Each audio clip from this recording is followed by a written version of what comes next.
It's time for Security Now. Steve Gibson is here. More victims of the MOVEit vulnerability. Would you believe it? We'll also talk about the future of the Brave browser. Seems like things have gotten a little rocky.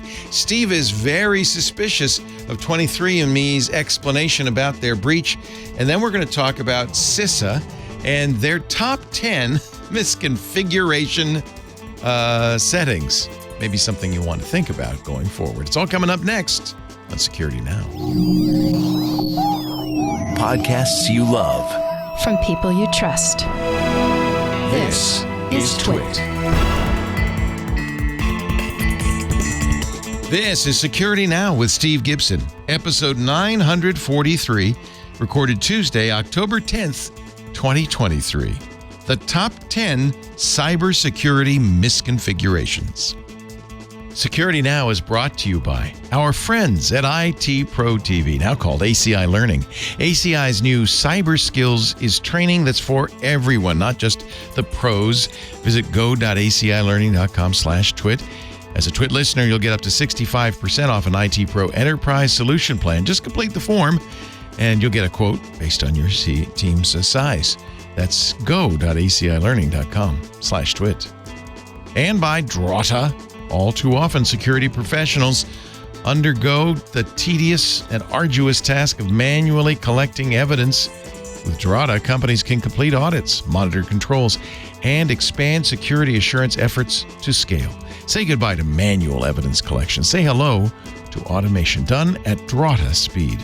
Visit drata.com/twit to get a demo and 10% off implementation. And by Lookout. Whether on a device or in the cloud, your business data is always on the move. Minimize risk, increase visibility, and ensure compliance with Lookout's unified platform. Visit lookout.com today. It's time for Security Now, the show where we cover the latest news in security. With this guy right here, he's the king, the man, the voice. If you're not listening to Security Now every week, you're missing it. Steve Gibson. Hello, Steve. So is it the latest news in security or in insecurity? In insecurity, sure. yeah. I'm one of my annoyances is when someone says you only have one choice. Well, isn't a choice? Does that mean two? Yeah, you have to choose between two things. Now it's going to annoy me. That's one choice. You're right. You only have one choice. It's not a choice. Right, exactly. So you really have no choices if you have one, and if you have two choices, then that's only one choice. So maybe that's what they mean. You have two choices, but there's only one choice. Well, why don't they say what they mean, Leo? That's just no good. I was recently commissioned by a woman you and I both know well to write a teaser for Security Now. We were doing these trailers for all the shows that I'm not sure where they show up. They show up somewhere important. We don't know who. I don't know what they're for, but you know what? Lisa says record them. I record them, and as I'm writing, I'm thinking. So in each show, I'm trying to write, what I think makes this show an important show to. And here's what I say for Mr. G. When it comes to online security, 0 days, clever and not so clever hacks, Steve Gibson is the acknowledged expert. If it's your job to protect the network, you must listen to Security Now. And I think that's accurate. This is the place. that fits perfectly with today's topic. The NSA and CISA got together and produced a document based on the results of their extensive red and blue team operations. Oh, that's got to be interesting. Oh, it's really good. In fact, it's so good that already the title was the top 10 cybersecurity misconfigurations. I did not have room to say part 1, or the title would have fallen off the edges of the PDF and it wouldn't fit in the lower third of the video, which, is all important. But we're going to start into it this week and finish it up next week. But we've got a lot of other stuff to talk about for Security Now, episode 943 for October 10th. One question is, how many people have downloaded GRC's latest freeware so far? Do we believe what 23andMe have told the world about the leak of their customers' personal and private data. What are the stats regarding all aspects of cyber attacks? How's the Brave browser doing? Where and when is Google surreptitiously embedding tracking links into Google Doc exports? What high-profile enterprise was also compromised by the Progress Software MOVEit SQL injection? What additional web browser just added and announced its support for Encrypted Client Hello? What did Google just change with their release of their Pixel 8 family of smartphones? I heard you guys talking about it on MacBreak Weekly, and it's great news. What cyber initiative did the U.S. Congress just overwhelmingly pass? And what's dwell time? And why do we care? And that's just the news. Then we'll also be entertaining many of our listeners' questions and then starting into, as I said, the first part of our examination of a really terrific document that was just published by the NSA and the CISA. And, of course, we've got a great picture of the week. So I think another great podcast for our listeners. You know, I was just thinking as you go through those questions, that would be a great security news quiz. If you've been following the week's security, a couple of them I went, I read that. I knew that. But a lot more I did not. Are you in the loop? If you did not score 100% on our security quiz, stay tuned. Then stay tuned for the answers. All your questions will be answered in this thrilling, gripping edition of Security Now. Our show today brought to you by our good friends at ACI Learning. And we love ACI Learning. You probably say, well, wait a minute, who are they? How do you love them? Well, for years, since they started back in, I think, 2012 or 2013, our good friends at IT Pro TV have been sponsors of this show. IT Pro TV is now called ACI Learning. So now you know. And they are studio sponsors. That's where you might have seen the name. And you certainly should know about the name if you are in IT, want to get in IT, or you have an IT department that needs to keep up to snuff. In today's IT talent shortage, whether you operate as your own department or a part of a larger team, your skills have got to be up to date. 94% of CIOs and CISOs agree attracting and retaining talent is job one. It's tough. There are lots, more than 1 million openings right now for security professionals in the United States alone. That's why if you've got talent, you should keep them up to snuff. You should retain them. You should keep them happy. And if you want to get into the business, this is a great time. There is no better time. ACI Learning has more than 7,200 hours of great on-demand content available. And you don't watch all 7,200 all at once. In fact, they divide it up into 20 to 30-minute chunks, digestible. They know you can only absorb 3 facts at a time, so they make sure that these are chunked up nicely. You can watch one at lunch, then watch one on your way home, that kind of thing. Watch or listen. And by the way, that number keeps going up, and it's because they're always adding new content. All that content, all 7,200 hours, is up to date and fresh. There's no point in learning about a technology that's gone, or software is no longer offered, or an old version of existing software. You don't want to study for tests where the questions have changed. ACI Learning has 8 studios running Monday through Friday all day recording new content. They keep up. They have a massive commitment to keeping up with the current state of the art in IT and security. And by the way, the content, the shows they make, yes, they're informative, but people love them because they're very engaging. They use IT professionals working in the field, working pros who have a passion for the content. That passion communicates.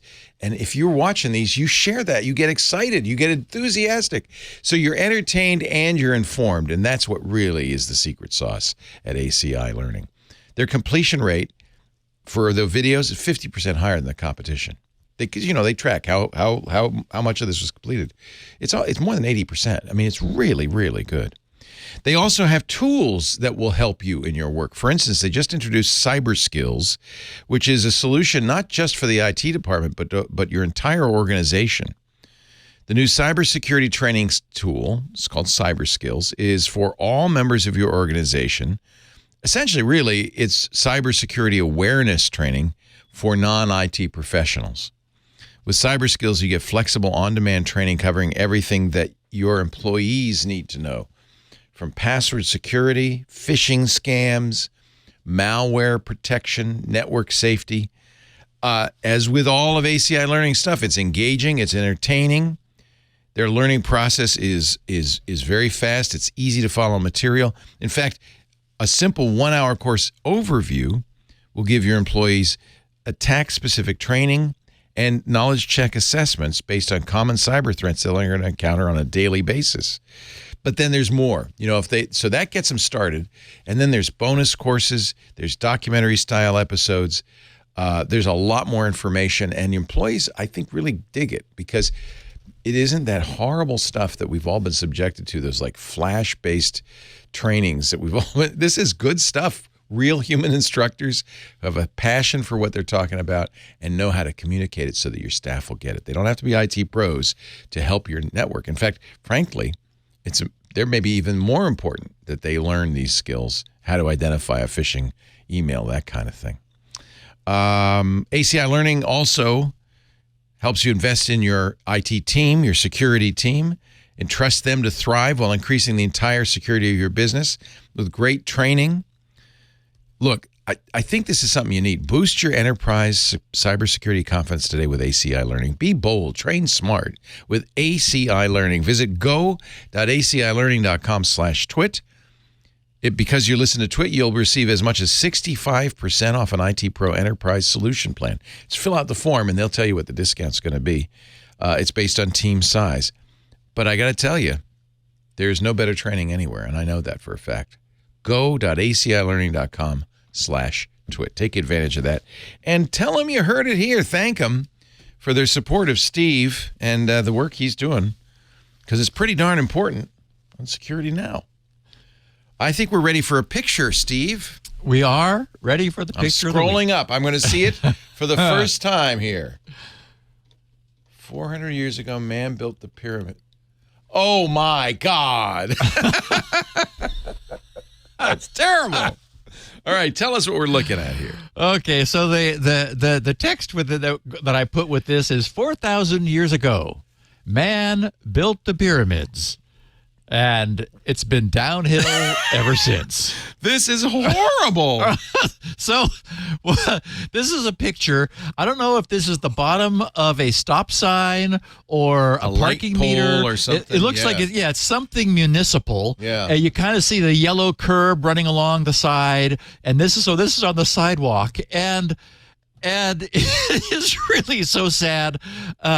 So this pole comes to a base, a square base, rounded rectangle or a rounded square base that's with 4 mounting holes in each of the 4 corners of the square. Unfortunately, the location of the bolts They missed the holes. Well, what's weird is they got one. Obviously, the first one, right? They put that in first. I think maybe the other caption would have been, "Oh, you meant that in centimeters." I think they drilled they drilled one hole. That one worked, but they forgot to drill the other ones. Or maybe they put them in the wrong what spot. Actually happened is that someone stole the first one of these, and it had a larger base. Oh, I bet you're right. Because you can see that each of the 3 that didn't make it, they're also in a square pattern, but they're too far away to make the other 3 holes compared to the one that actually has a bolt through it. And frankly, Leo, when you look at the way this is mounted, is it any surprise that the first one got stolen? I mean, you just come along with a regular hex wrench and make off with whatever this was that was here before. But why do you want it is the question. Oh God. That is so horrible. Another picture of humanity at its best. So that basically this heavy light standard is held down with 1 bolt and then washers on 3 corners. And then washers, exactly. Yeah. Oh, that's terrible. We'll see. Yeah, not good. Okay, but what is good is that since I know many of our listeners have been waiting for it, I want to start off by noting that GRC's latest freeware utility, that Leo, you had a hand in incubating when you were horrified with the news of fraudulent drives. Yeah. It exists about somewhere around 14,000 copies have been downloaded, about 4,000 a day at the moment. I put it online on Friday evening. And in the show notes, these are actually the 12 USB drives I purchased from Amazon. Every single one of them is fraudulent. They're brand new, just purchased. On the ValidDrive page, I provide the 12 URLs to Amazon, to these drives on Amazon, for people to see for themselves. I mean, here's a telling point. Like this SanDisk, what's supposed to be a SanDisk Extreme micro SD card, SanDisk isn't there. It just says Extreme, correct. right? Correct. So these are all and Amazon does nothing to stop this, no doubt.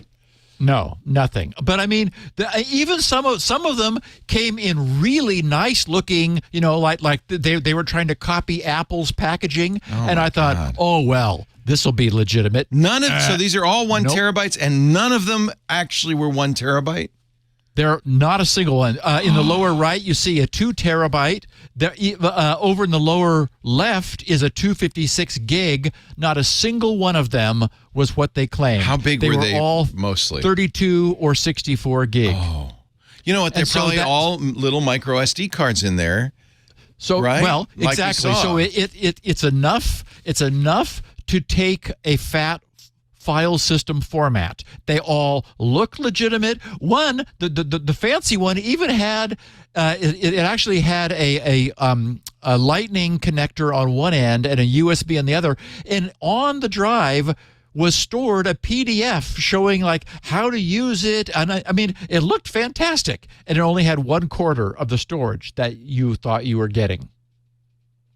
And the others are far less. So anyway, wanted to let everybody know that it exists. We have had some I think I've seen 2 instances where Windows Defender said that it was a virus and it quarantined it, but 14,000 downloads, and it's not affecting most people. So as I said, this is, unfortunately, we're in a land where it's going to take a while for the software to age enough so that its hash, its digital signature, acquires a reputation, and it's the reputation that protects software from these false positives now, and nothing else. Oh, the other really interesting thing I found that I think some of our listeners will find interesting is that some drives test pretty quickly under ValidDrive. Other ones test, like even legitimate drives, very slowly. And ValidDrive shows you if it's waiting to read or waiting to write. That is, waiting for a read to return or a write request to return. And after you've processed a drive, it gives you a report with a lot of statistics about the read and write speed, the average, the median speed, the standard deviation, and also something known as the coefficient of variance, which is the standard deviation over the mean. So you actually get a sense for how much spread there is in the reading times and the writing times. But what's really interesting is that many of these drives are surprisingly slow. Well, okay, the reason is, and I've mentioned this about the technology of NAND flash storage, is in order to erase or to write data into NAND memory, you're having to push through a layer of insulation in order to inject or remove electrons. That requires the generation of a higher voltage than normal. Typically around 20 volts is required, but USB devices only have access to 5 volts. So there is something known as a voltage pump or a charge pump inside all NAND devices. It has to be turned on, and then it has to basically pump up the 5 volts to 20 volts through a switched capacitor system in order to be able to start writing. That takes time. And so what ValidDrive is showing people is the amount of time it takes before that drive is able to do any writing. SSDs typically scream along because they've got much more sophisticated electronics in them. But even some low-end, modest thumb drives will also run very quickly because they've just been engineered well. But there are definitely some thumb drives that just crawl along with ValidDrive because the reason this isn't normally a problem is that operating systems tend to write, whole multi-megabyte files or multiple files at a time.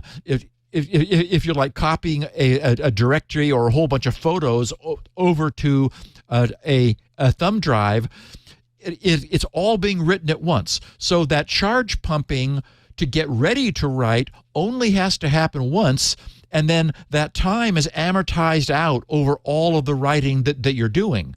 But ValidDrive is like the worst case. It only reads and writes little 4K pieces of it at a time. And it's switching back and forth between reading and writing and reading and writing. In order to read, you have to dump that high voltage. So it gets dumped, then the reading happens. Now ValidDrive wants to write that same spot. So you have to wait again for the NAND to basically charge itself back up in order to be able to write. So anyway, we're, as always seems to happen when I get into these things, as happened when I started working on SpinRite 6 and the read speed utility came out, and we found out that many SSDs were slower at the front of them because they were having more trouble reading data that hadn't been written for a long time, because that's where the operating system was.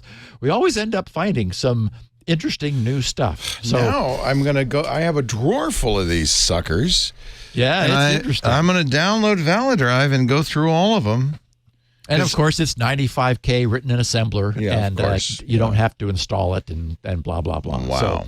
So, anyway, neat new utility. And, the people over in the news group were saying to me when I said, what do you think about this? And they said, oh, yeah, you got to do this. It's going to be very popular. I think they're probably right. 14,000 is a good number, and that's just probably, people who are in the news groups or are listening to this show. I'm sure that if the general public finds it, we got to put it up on Reddit or somewhere. It'll be I did tweet the news on Friday, and so nobody's on Twitter. Come on, it's a bunch of nut jobs. Speaking of nut jobs, yes, last week, after internal private customer data was found circulating on hacker forums, the well-known, actually I think it's number one, DNA aggregation analysis and profiling service, 23andMe, announced that the accounts of some of its users had been accessed through credential stuffing attacks. Of course, we've talked about the nature of those before. So here's because I think this is, I need to pick this apart a bit. Here's the first three paragraphs of their announcement. They said, "We recently learned that certain 23andMe customer profile information that they opted into sharing through our DNA relatives feature was compiled from individual 23andMe.com accounts without the account's user's authorization. After learning of suspicious activity, we immediately began an investigation. While we're continuing to investigate this matter, we believe threat actors were able to access certain accounts in instances where users recycled their login credentials. That is, usernames and passwords that were used on 23andMe.com were the same as those used on other websites that have been previously hacked. We believe that the threat actor may have then, in violation of our terms of service, accessed 23andMe.com accounts without authorization and obtained information from certain accounts, including information about users' DNA relatives profiles to the extent a user opted into that service." Yeah, now I'm just looking at because I am one of those people. I opted in. I used 23andMe. They were a sponsor. I got my whole family to do it. And, of course, we're all sharing our data with one another. So that means we qualify. My password is, I'm looking at it from probably from LastPass, but it's right now it's in Bitwarden, and it's long and it's strong. So it's and I'm sure I didn't use it anywhere else. So that means I'm probably okay, right? It's password reuse that's the problem. I don't believe them. Oh. No. The more I've thought about this, the less it appears to pass the smell test. Oh, no. My problem is the sheer quantity. Yeah, how would they get that many records? Yes. Yeah. Yes. The quantity of customer records that were apparently retrieved. The attacker claims to have 7 million records, which means is half. They'd have to try like 10 times that number of passwords, right? Well, users. They're saying 7 million customer records. Oh, so part of the reason they could have a huge number is because, for instance, with me, my account, you get in my account, you're going to get my all the relatives, right? Right. So it's a multiplier of some number. Exactly. So, but they're saying they have half of 23andMe's user base. Yeah, no, that can't be credential stuffing. That can't be. And Leo, the nature of the data fields leaked looks very much like the internal raw database records. The initial data leak on hacker forums consisted of 1 million records, and which was data for Ashkenazi Jewish people. Yeah, I'm one of those people, 4%. And millions more are, we're told by the hackers, of now available for purchase. If we're to believe 23andMe, think about this. If we're to believe 23andMe, they're saying that all the attackers did was log on as some other valid customers, and that they were then able to obtain apparently complete records for millions of other 23andMe users. In other words, any 23andMe user can log in as themselves, then do the same thing that the attackers did? Really? Yeah. That's what they want us to believe? Well, now I'm concerned because the other thing they said is no genetic information was leaked. I'm unfortunately. Now I'm really concerned. We can't believe anything they've said because this just does not. And I noticed if you read what they said, they were very careful to say, we currently believe this. Yeah. This is what we think has happened. We think. Those are awful words. Yes. So they've left themselves an out. And again, they're asking us to believe that you could log in with your valid credentials and then do this, because they're saying that's all the bad guys did. So, I don't know.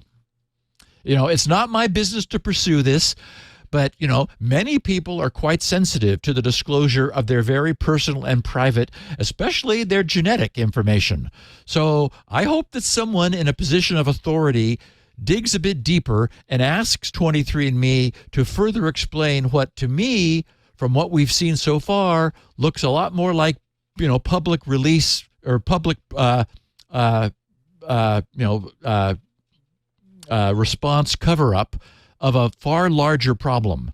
And, these guys should be grown up enough to know better than to do that if that's what happened. Again, don't know, but it just seems really suspicious that apparently 7 million records were exfiltrated, apparently by just logging in as other people, as like regular customers.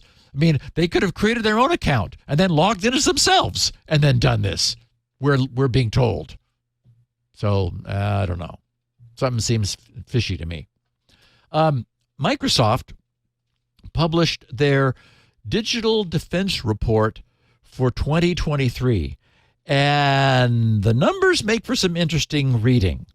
It has a bunch of interesting facts worth sharing. I've just got the bullet points here. So, for example, of the 78% of IoT devices with known vulnerabilities on customer networks, Okay, so first of all, 78% of IoT devices have known vulnerabilities on customer networks. 46% are not patchable. In other words, I guess it's good that half of them are. That seems like an optimistic number to me. But still, half of them can't ever be fixed. They just don't offer patching as an option, even though they're IoT devices and 78% have known vulnerabilities. Whoops. Yeah. Since 2019, attacks targeting open source software have grown on average 742% since 2019. So in 4 years, attacks targeting open source software have grown on average 742%. Not surprising, right? We talked about it last week. You find out that it was with regard to the Exim mail server. There's an open source server. You learn that there's a vulnerability in the authentication somewhere. So, hey, you got the source, bad guys. Dig through it and figure out where it is. Much easier than reverse engineering it from the binary. Also, fewer than 15% of non-governmental organizations, NGOs, have cybersecurity experts on staff. Fewer than 15%. What, 1 in 8? Wow. Coin mining activity was found in 4.2 of all incident response engagements. So not so high, not like it's 100%, but still, so what? That's 1 in 25, so not much at all.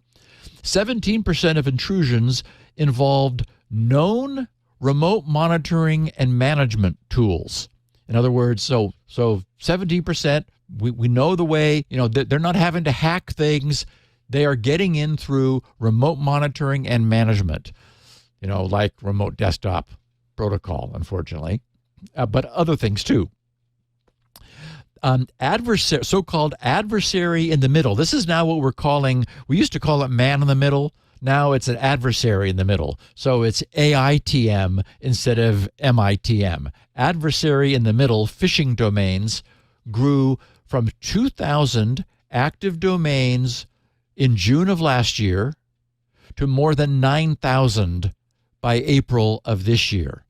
So, yes, phishing is unfortunately proving to be a constant source of ways for the bad guys to get in.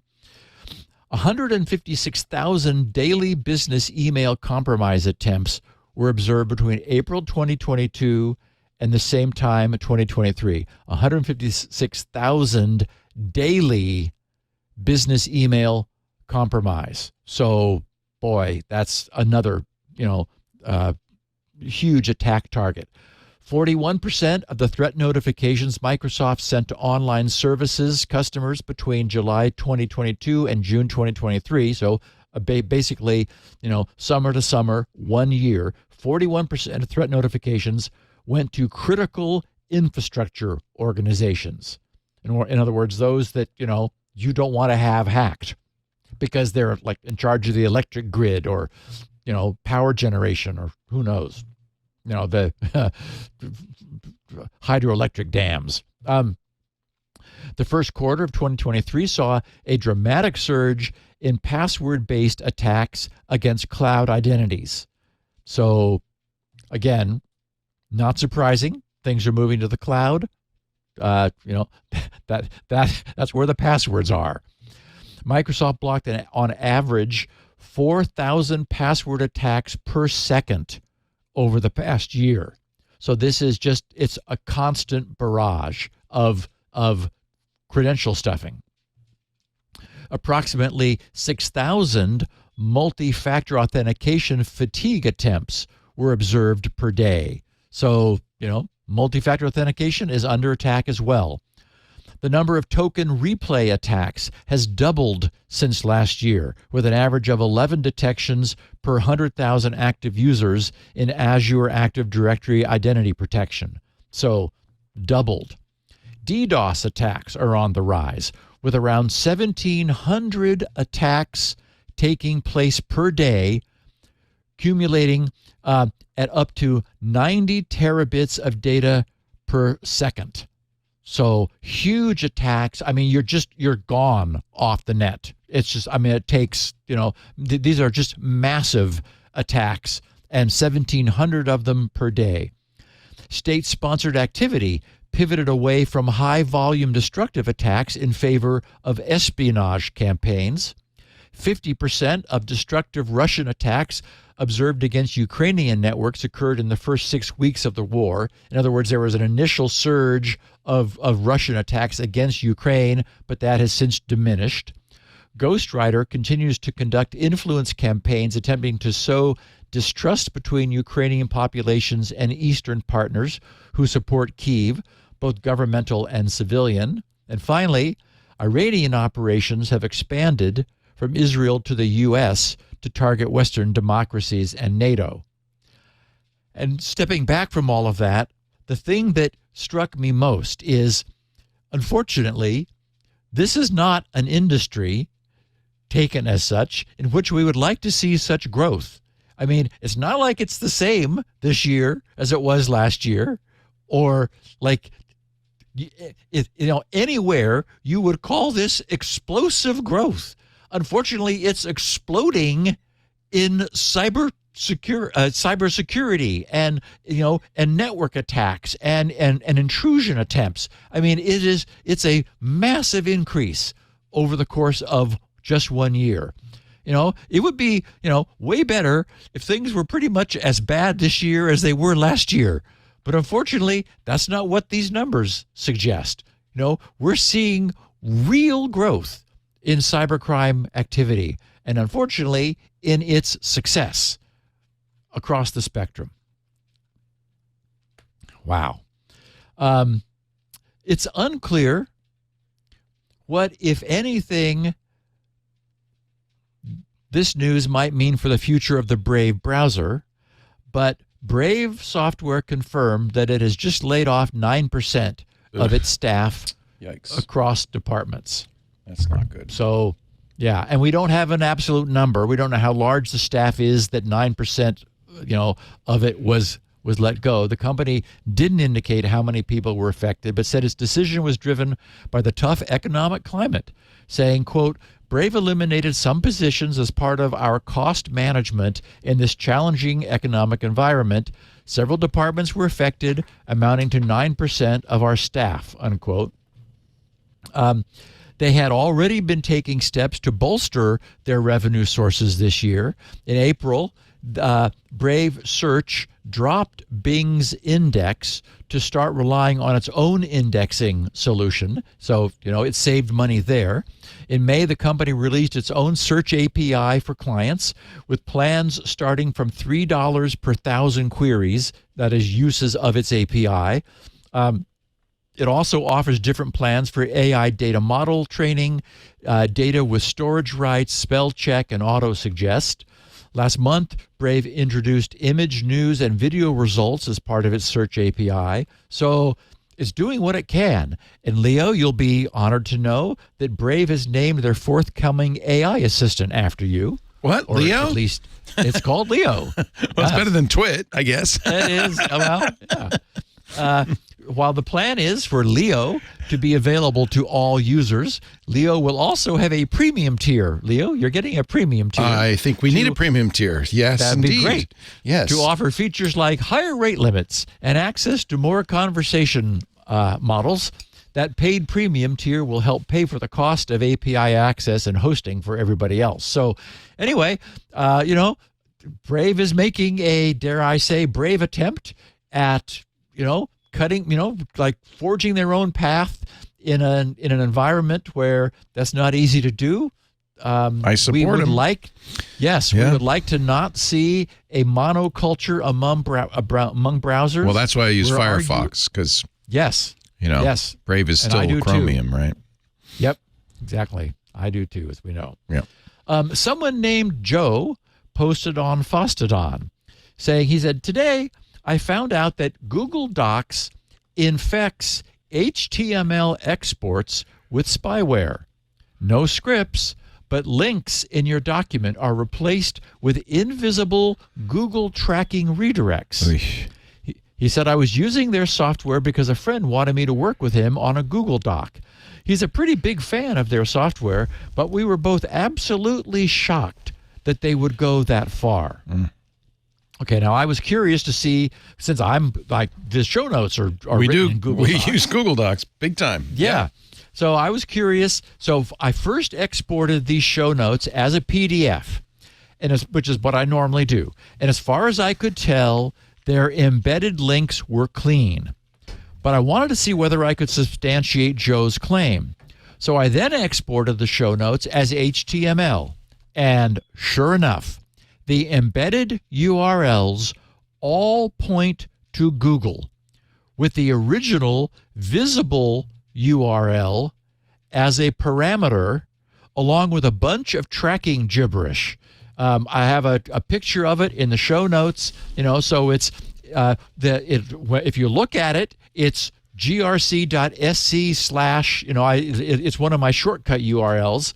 But what's actually there is www.google.com/URL ? Q then my URL, followed by amper SA = D, source editors, UST = and some gibberish, serial number, and then USG and another gibberish ASCII thing. So, that's nothing I did or wanted or created. But and what that means is, if that HTML, anyone clicks on links in that HTML, Google is tracking them. I have no idea why they would want to. I guess it's just because they can. But anyway. It probably has to do with editing permissions and things like that too, right? I mean, they want to know because you can save something that they can't edit or they can edit or comment on and all that. And so I guess it. So I wouldn't go for it's so far as to call functionality. this. I wouldn't call it spyware. Well, it's not functionality because all it's doing is it's bouncing the person who clicks through Google, right, and then to the destination URL. So I mean, it's counting or tracking or who knows whating. Anyway, it's clearly deliberate.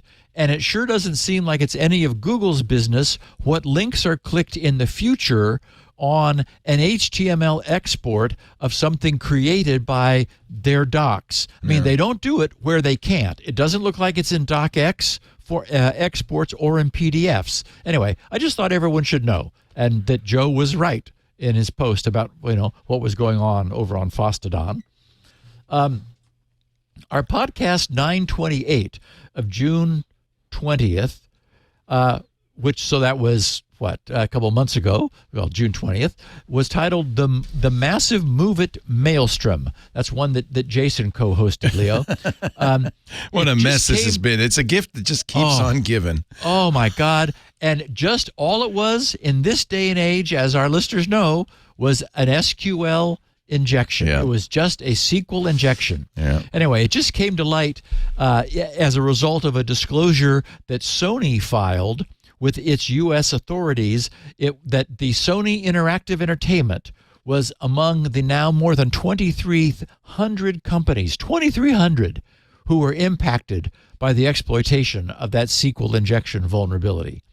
So anyway, Sony said that nearly 7,000 of their families and families and employees were affected as a consequence of that information leak. So obviously they learned nothing from the Sony Pictures Entertainment leak of 2 years. I mean, this is first thing that occurred to me. Yeah. Yep.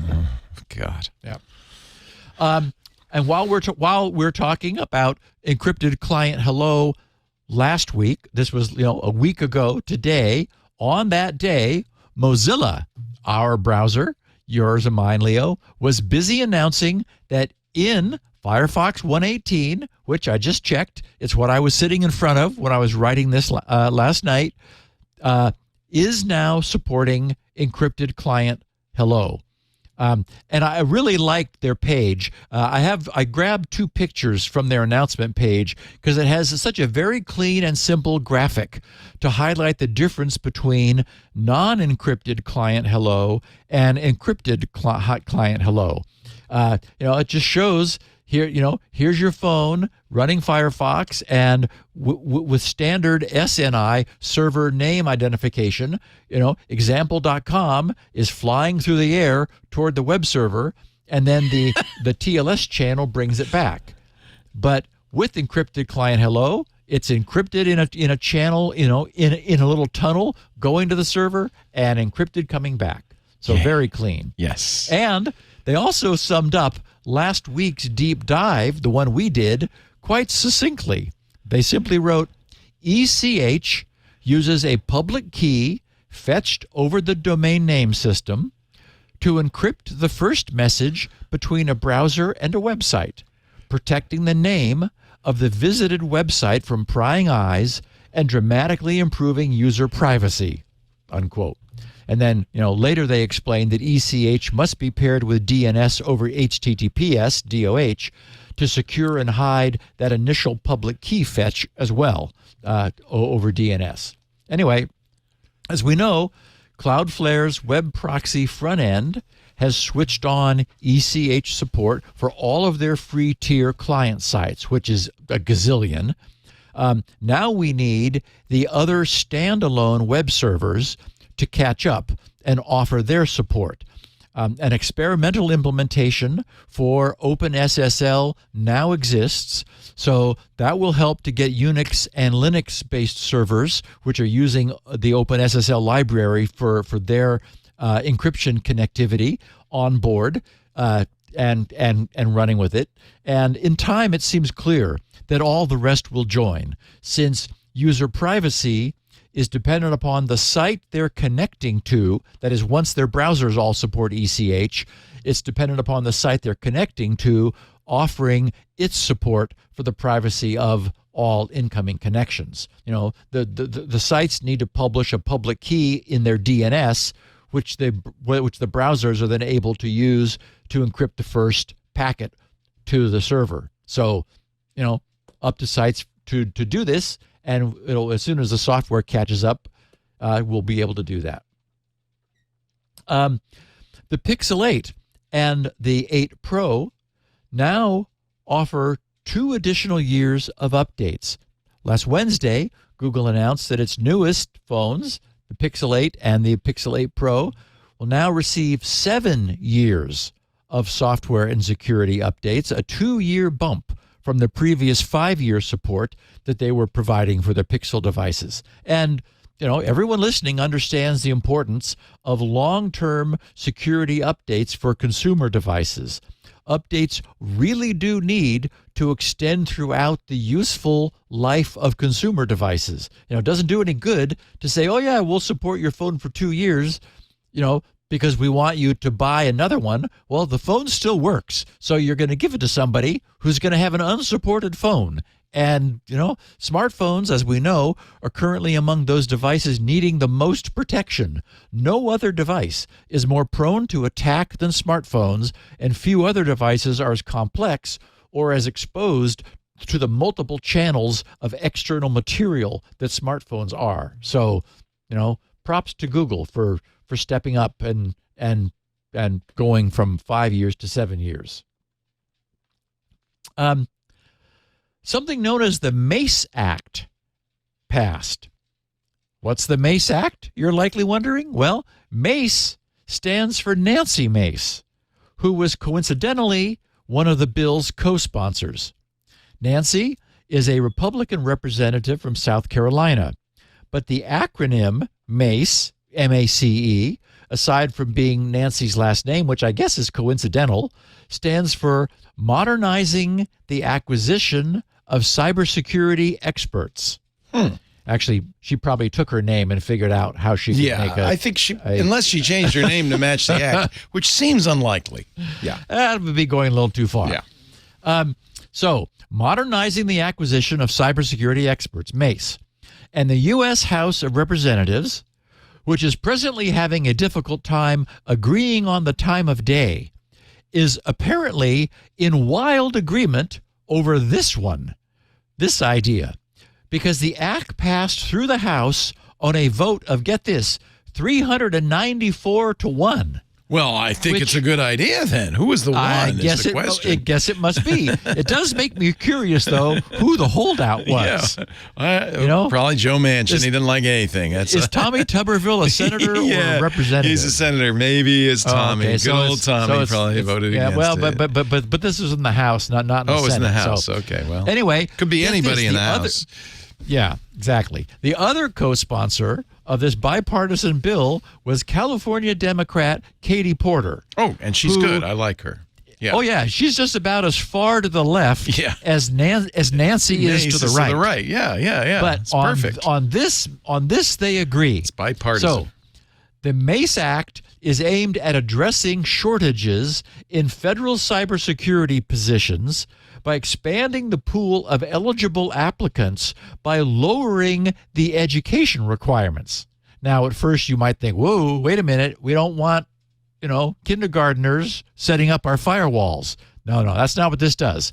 Under the legislation, agencies would be allowed to consider an applicant's education only if their education directly reflects the competencies required for the position. So apparently before this, you had to have a master's degree in social sciences or political science or something, and then also have your cybersecurity certificate. Now, no. Only the education that matters. The bill would also require the Office of Personnel Management to publish annual reports detailing changes to minimum qualifications for cybersecurity positions and data on the education level of people in those positions now. So anyway, the bill is now headed to the Senate, where it's expected to pass, and that will give Tommy Tuberville an opportunity to say no. he can weigh in. Yeah.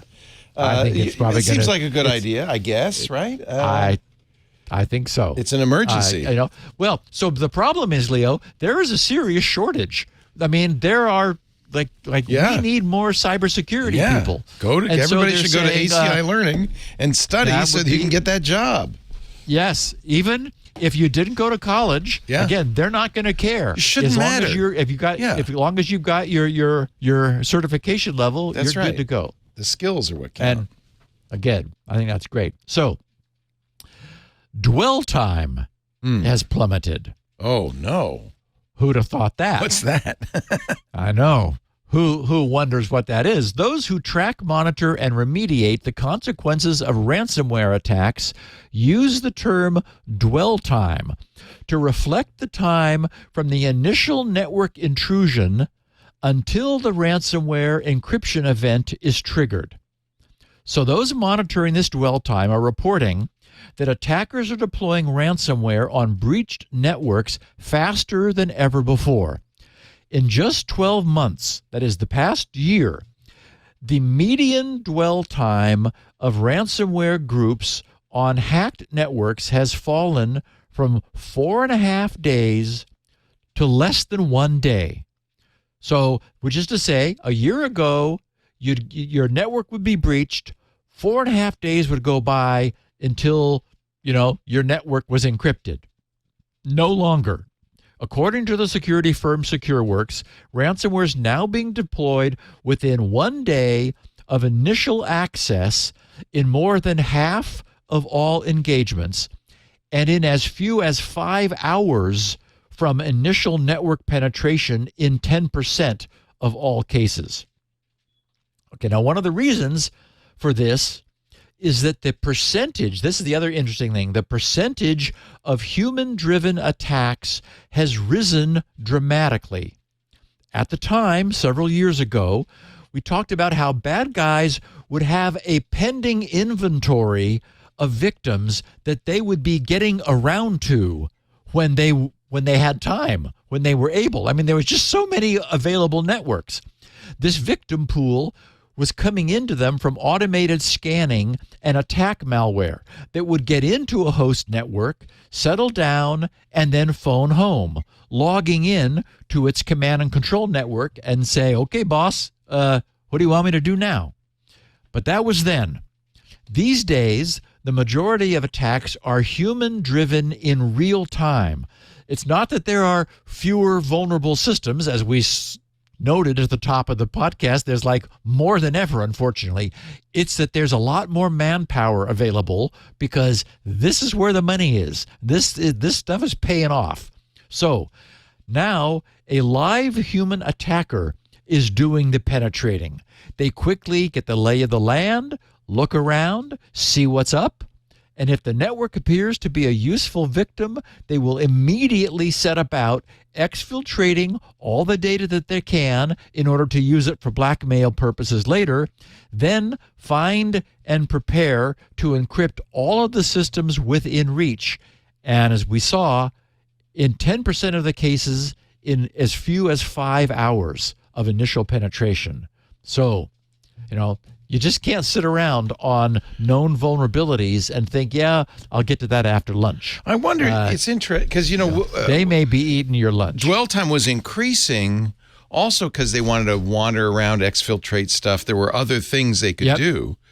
Yep. But I wonder now if it's shrinking because of better defenses. Like if somebody gets in, they think, yeah, we better take advantage of this before they catch us. I think yes, that's a very good point. Awareness has certainly skyrocketed as well. A lot of people with canaries in their enterprise, right? Yes, and you can imagine that once upon a time, the IT guy would hang his head low and walk into the CEO's office and say, "Chief, we've been hit by ransomware." Right. And a few years ago, the CEO would say, "Ransom what?" Now everybody knows what it is. Now it's more likely the CEO that's with his hair on fire running into the IT department saying, "Do something." Yeah, exactly. Oy, oy, oy. And speaking of doing something, Leo, let's do something. Now your turn. Let's do an ad. Your turn to do something. I can do that. I can do that. It's fascinating. There, I don't know if it's in your story rundown, but MGM. Yes. Is it in your rundown? We'll talk about it later. No. But they were, as we know, Caesars was hit by ransomware. Yep. Paid probably half the ransom, not the full amount. Got themselves back online. And got online. And MGM, they're saying they declined to pay. And they suffered from at least a week of disruptions. And they're now saying it's going to cost them a total of $100 million. $100 million. For all the remediation, and that $10 million of that was just, hiring consultants and figuring out what was going on and like dealing with it. So, yeah. But good for them, I guess, for not paying, because that's what the FBI wants you to do, because if you pay them, it just encourages them. Yeah, I don't know. It's probably Caesars cheaper to pay. And unfortunately, it's yes. And they went to MGM. Yeah, there was a song once. I think the title was "It's Cheaper to Keep Her." So, yeah. Okay, I'm just a little tip. Don't sing that with Lori around. I'm just saying. Just saying. All right, let's talk about our sponsor of the hour, Drata. I mean, we're talking security, right? We're talking compliance, right? Proving to clients, partners that you and government regulators that you are in compliance. I was surprised to learn that most companies still are doing this manually, collecting evidence to prove compliance manually. As your organization grows, I have to think that that's becoming more and more onerous. That's why you need to know about Drata, a leader in cloud compliance software. That's what G2 says. Drata streamlines your SOC 2, your ISO 27001, your PCI DSS, GDPR, your HIPAA, whatever compliance framework you're working with, or in many cases, multiple frameworks, providing 24-hour continuous control monitoring automatically. So you can focus on scaling securely, keeping people out of the network, all the important stuff, but you're getting the compliance done. And what's great is Drata integrates with everything you use. More than 75 integrations, AWS, Azure, GitHub, Okta, Cloudflare, I can go on and on. So many companies have turned to Drata as their system gets more complex, as the requirements become more challenging. Lemonade uses Drata. Notion, we love Notion, uses Drata. Bamboo HR is using Drata. They've all shared how critical it's been to have Drata as a trusted partner in the compliance process.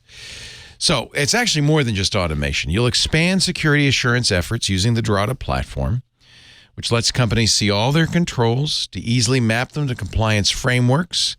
So you'll know immediately if you've got framework overlap.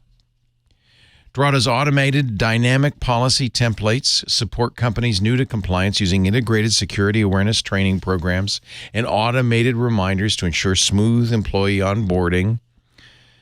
One of the things about Drata, they're a partner. They're with you the whole way.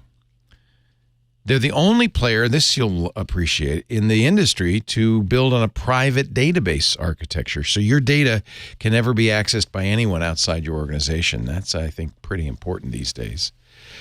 You'll also get, and this is part of the partnership, a team of compliance experts, including a designated customer success manager. Somebody, a number, a person, a face you can call, you could talk to.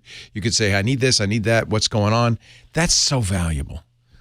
You really have to have that. Plus, Drata's team of former auditors, they've conducted more than 500 audits, many, many more hours between them. This Drata team will keep you on track to ensure that there are no surprises, no barriers come audit time. In fact, they've got pre-audit calls that'll help you prepare before your audit begins. They also have this great tool called Audit Hub, which is, the auditors love this, you'll love this. It's the solution to faster, more efficient audits. Save hours of back and forth communication. You'll never misplace crucial evidence. It's all in the hub. You can share documentation instantly.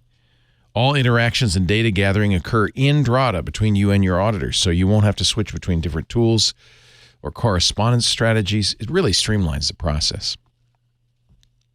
With Drata's risk management solution, you can manage end-to-end risk assessment and treatment workflows. You can flag risks.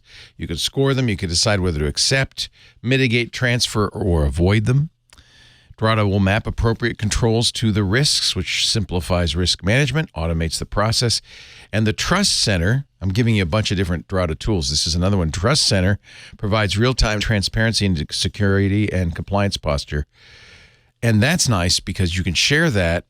It'll improve your sales. It'll improve your security reviews. It'll give you a better relationship with customers and partners. Trust is a key word in all of this, isn't it?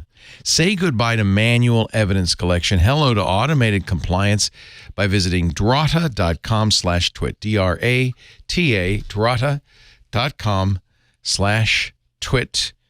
Drata, bringing automation to compliance at Drata speed. You'll really wonder how you survive without it. Drata.com/twit. We thank him so much for supporting what we do here. The very important work Steve does here at Security Now. So David Sherman, a listener, asked via Twitter, which is better, Passkeys via Bitwarden or Passkeys via browser? Or Squirrel. There's a thorn. Yeah. How to sync Passkeys among different browsers? Thanks. So, Passkeys is, by the way, can I just say this? And we've been talking about this on the shows, not just this show, has really not turned out to be all that. No, I agree. I think the best answer to his question is that passkey management is still too new and too much in flux for any answer to necessarily hold for long. But there's an essential point I don't think I've made clear enough in the past. Sadly, passkey management has been shrouded in hocus pocus because the purveyors of passkeys have, from all appearances, desperately hoped to be able to use the mysticism surrounding this promising new technology to retain and corral their users into their own proprietary environments. The universally missing feature of simple passkey export and import is astonishing to me. We all know what a password is. We make them up, and we use password managers or our browsers to remember and regurgitate them on demand. But no one really knows what a passkey is because no one has ever actually seen one. It's all just mysterious, don't worry, we got this, hocus pocus behind the scenes, and we're told that it's all super wonderful and hacker proof and so forth. Okay, so here it is. A passkey is nothing more than a private key, period. And as such, it's not some impossible to represent mystical token. It's just a relatively short blob of binary data. So it could easily be turned into a QR code or into a short and manageable base 64 encoded string of text. And at that point, it could be moved from place to place, printed out, and stored safe somewhere for safety. You know, all of a user's passkeys could be exported as a simple CSV file for safekeeping. But for some bizarre reason, end users are not allowed any of those freedoms today. Expert users want it, and everyone could have it, but no. However, I don't expect this mystical barrier to survive in the long term because it is trivial to export and import passkeys for backup and cross-platform sharing. So someone will be the first to create a simple QR code, textual, or CSV file passkey export and import.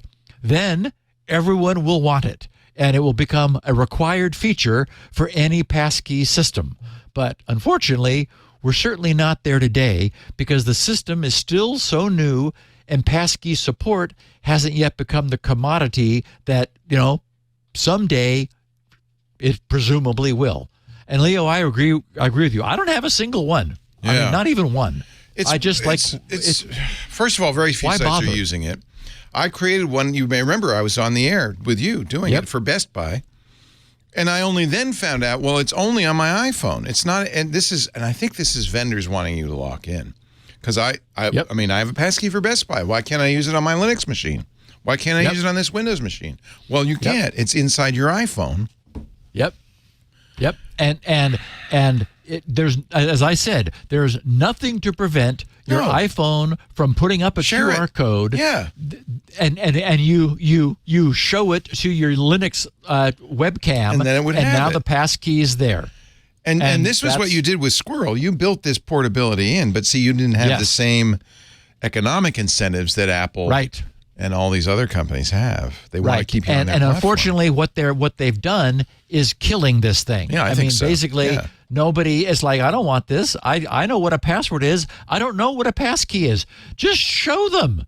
I mean, again, it's like, it's not some like mystery. It's a little bit of binary, and you put it in a QR code, print it out as text. I mean, and then you'd have way more flexibility and freedom, and you'd lose none of the power. It still uses public key crypto. The site sends your client a challenge, which you have to sign using your private key, so it's not subject to replay attacks. I mean, all the other good things that Squirrel and Passkeys both have, stays available. I think their argument is, well, users cannot be trusted with this magic stuff, so we're going to hide it from them and do they just trust us? But that just doesn't work, and as a consequence, this thing's sort of DOA, unfortunately. Yeah, I mean, when I go to Google, I can log in with my passkey, and then it puts up a QR code at google.com, and then I have to aim my phone at it, and then the phone says, okay. And are you? Are me? And I'm doing the Face ID, and now I'm logged into Google, and so it kind of works. Oh yeah, I mean it works, but who wants it? That's the problem. It's so much easier, especially if you're using a password manager. It's so much easier. Yeah. All right. Heinrich Lexau, he offers us a view from inside an ISP. He said, "Hi, Steve. After your deep dive into encrypting the client hello," and I should preface this by saying this is a little chilling. After your deep dive into encrypting the client hello, an old internal dilemma has resurfaced. I've spent years, he said, at a European ISP where ideas about selling content-filtered access control or insights would occasionally come up. Some of the veteran business folks who had experienced the unencrypted internet era demanded similar services here. I had to explain that HTTPS everywhere was happening, but we often circled back to the possibility of inspecting TLS packets for user insights. Oh, that's one way to put it. User insights, eh? User insights. That's what we're going to monetize. He said this usually boiled down to two, quote, customer value areas, unquote, child content protection and enterprise content filtering, with the underlying goal of monetizing data from blanket internet use inspection. He said, parens, we eventually did not offer these services during my tenure, close parens. He said, my ongoing struggle revolves around balancing parental concerns for children's online safety with the goal of internet privacy. ECH, despite its complexity, is a step in the right direction, as I'm aware of the ISP efforts to tap into this revenue stream while publicly championing privacy. ECH can put an end to this hypocrisy. But, as is often asked in privacy, what about the children? My question to you, Steve, relates to those two customer value areas in the context of ECH becoming a reality. First, who should take responsibility for child protection services now the ECH is coming? Not all children have parents who can actively monitor their online experiences, and how could it be done correctly? And second, are there valid reasons for enterprises to engage in content filtering, be it for security or other purposes? I personally struggle to see the value in this. In the case of spending time on non-work activities on the internet, it seems more like a cultural issue within the company rather than an internet access problem. Best regards, Heinrich. Okay, so in answer to his first question, who should take responsibility for children protection in a world where TLS packet filtering will finally be thwarted, the first thought that comes to mind is local DNS service filtering. I think that's the best solution by far. If a family's home is using, for example, the free OpenDNS Family Shield service, which is as easy as configuring the residential router to use a specific pair of IP addresses. For anyone who's curious, I have them in show notes, 208.67.222.123 and .220.123. Then there's no need to see into any aspect of the TLS connections once they've left the family's router, since unwanted domains will never have their IP address resolved in the first place. And Heinrich's second question, are there valid reasons for enterprises to engage in content filtering, be it for security or other purposes? I doubt that the addition of Encrypted Client Hello will change the enterprise environment much. As we've talked about in the past, an enterprise's network is owned by the enterprise, and all of its employees should be informed and aware and kept aware that the content of the enterprise's network is not private and that nothing they do over that network should be considered private. We've talked about placing a strip of paper to constantly remind everyone of that fact along the top of every company-owned computer monitor, and of having the Human Resources Department remind every employee of that fact every year during their annual review. So that's the enterprise's policy view.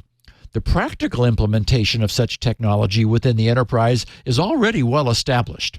All non-proxied TLS connections will be blocked from ever leaving the enterprise's network, and any system wishing to connect to the external internet will need to have the enterprise's proxy server's root certificate added into its root store. When that's been done, all outbound TLS connections will be intercepted and accepted by the enterprise proxy middle box, which will in turn connect on behalf of each user to the remote resource while being able to fully examine in detail and filter the contents, not only of where they're connecting to, but everything that goes on during that connection. So for the enterprise, the addition of Encrypted Client Hello won't change anything. The enterprise will need to update their middle box's firmware to add support for ECH, but otherwise, life goes on as it has before. That's great to hear it from the inside an ISP and those silly rationalizations that they come up with. Oh, it's for the kids. We're doing this for the kids. Can't we like somehow make money from knowing what our clients are doing? You know? Yeah, that's really some way we can do that? Yeah, that's it. Yeah, that's right. Matthew Calger, he tweeted, does having a very good password, he says, mine is about 140 bits of entropy, have any effect on encryption with a low number of iterations? Now, it's interesting that this is not a question that we've directly addressed during our focus upon the question of iteration count. We've exclusively focused upon iteration count as the way to slow down any brute force password guessing attack. But the only reason such an attack needs to be slowed down is because we're assuming that the user may not have chosen a super strong password in the first place. That means that given a sufficient number of guesses, the attacker will eventually obtain the not very strong password just by trying a whole bunch. Wikipedia reminds us that in one study of 500,000 users, the average password entropy was estimated to be about 40.54 bits. So a little over 40 and a half bits of entropy. And the medium to strong password threshold is regarded as around 50 bits of entropy. If you got 50 bits, that's considered to be the low end of a strong password. So 50 bits is 9.5 bits more than the study quoted as being typical. So thanks to the power of powers of 2, and we're using powers of 2 because they're binary bits that can have two states, raising 2 to the power of 9.5, which is to say the number of more entropy bits for a strong password versus the average. So 2 raised to the 9.5 is 724. That tells us that the difference in brute force resistance between that study average password strength and one that's on the lower border of being strong is 724 times the strength, going from 40.5 bits of entropy to 50. So now let's look at Matthew's question. Matthew claims to be using what he calls a very good password, having around 140 bits of entropy. Now that we've created some context, it should be clear that if Matthew is correct and his password truly contains around 140 bits of entropy, it's not a very good password. It's an insanely good password. Oh, you scared me. Good. Insane. It's great. If 20 bits of entropy is the lower bound of a strong password, then Matthew has added 90 bits to that 50 bits to get up to his 140. Once again, turning to the power of powers of 2. 90 additional bits of entropy results in a password that is 1.238 times 10 to the 27 stronger. Okay, now to help us understand the size of that number, 27, that's the number of zeros. So 27 is 3 times 9. And 9 zeros is a billion. which we have that 3 times. In other words, Matthew's 140-bit entropy password is 1.238 billion times stronger than a strong password. Oh, that seems pretty good. A password we consider to be strong. I'll take it. Strong. Yeah. Yeah. Wow. So Matthew's question was, does having a very good password, mine, he says, is about 140 bits of entropy, have any effect on encryption with a low number of iterations? And the answer is a resounding hell yes. If you have such a password, you would be fine with 0 iterations. Since the only reason we iterate is to protect weak passwords. If you really have a strong password, and I'm talking to everybody now, you have nothing to worry about. When we change the iteration count back in the last past days from 5,000 to 100,000 and 100, or now to 600,000, we've increased the attacking difficulty only by a factor of 120. But just adding 7 binary bits of entropy, 7 binary bits is 128 times, because that's 2 to the 7, 128. So a password having just 7 additional bits of entropy would provide more cracking resistance, 128 times more, than jumping the iteration count from 5,000 to 600,000, which only increases it by 120 times.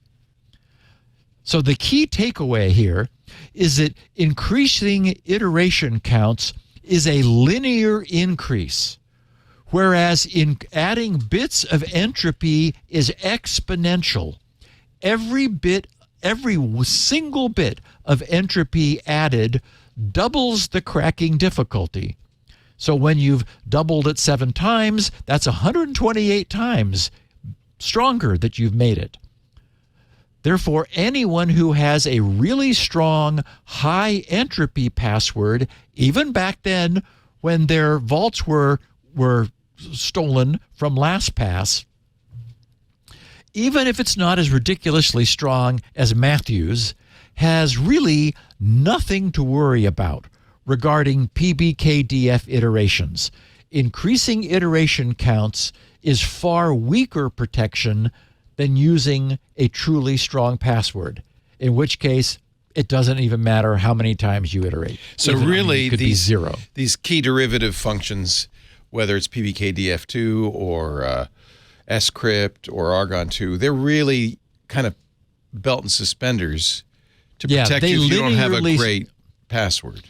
Yes, they linearly slow down the attack. Right. But adding bits of entropy exponentially slows down the attack. So have a good, long, strong, truly random password, the kind the password manager generates for you.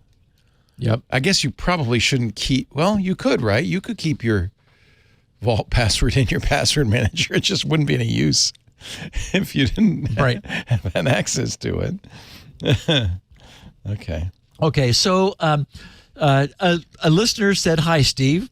According to this Torrent Freak article, Cloudflare has enabled Encrypted Client Hello for all customers on free plans, which includes many pirate sites.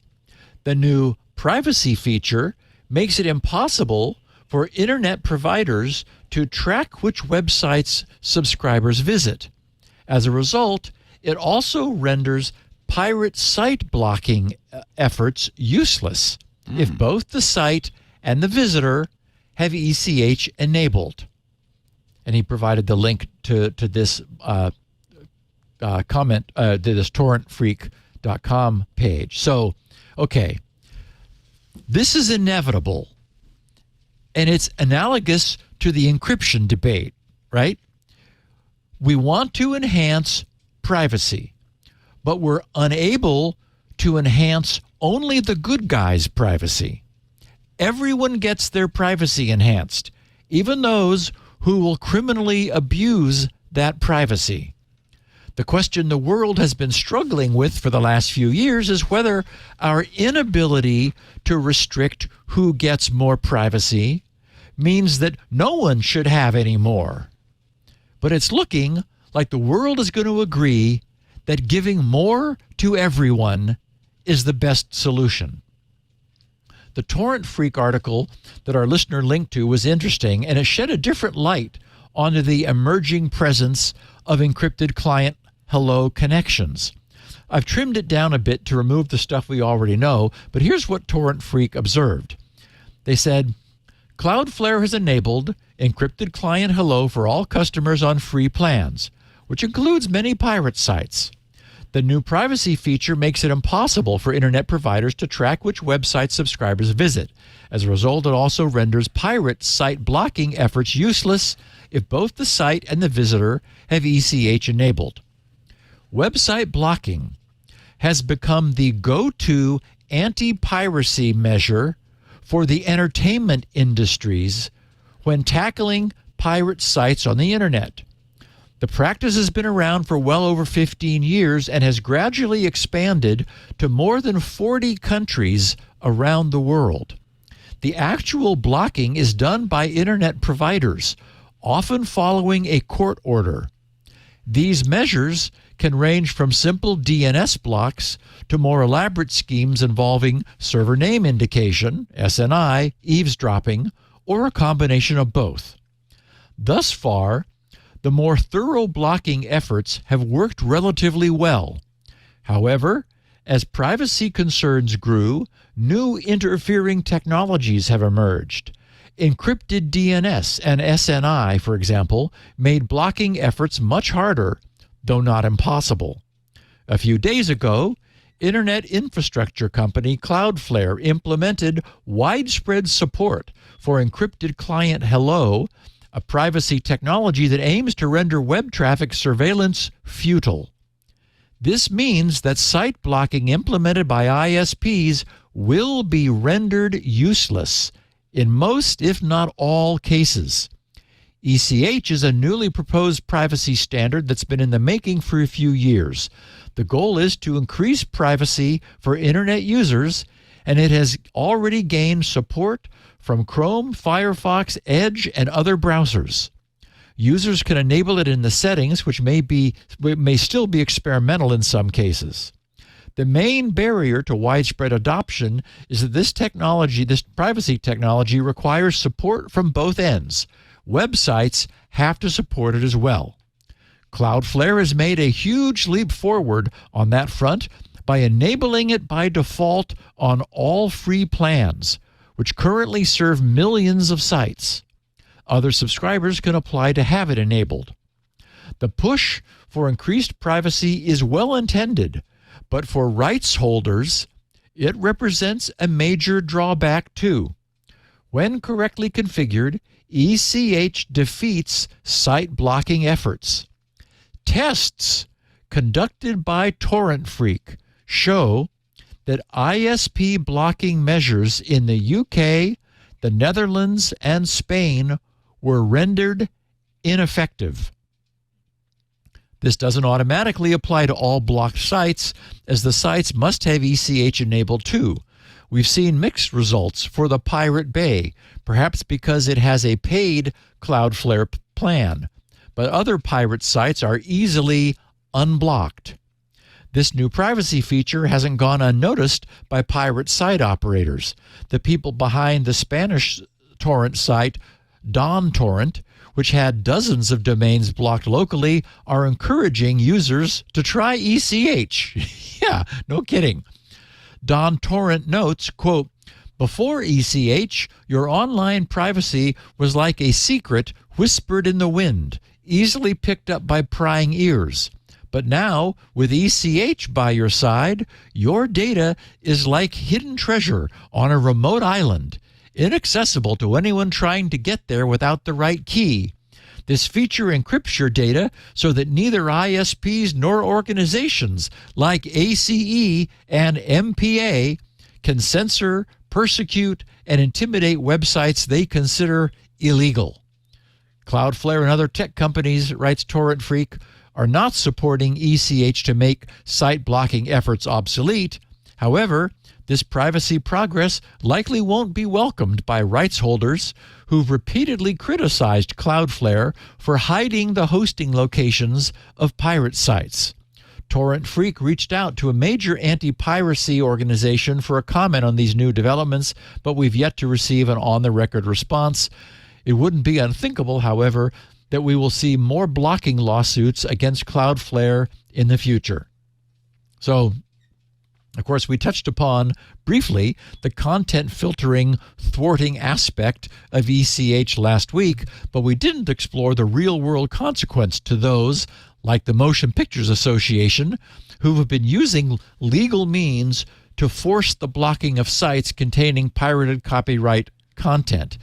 Looks like that ability to do so is going to be short-lived at this point. As I said at the top of this, everyone getting their privacy increased means that the bad guys do too.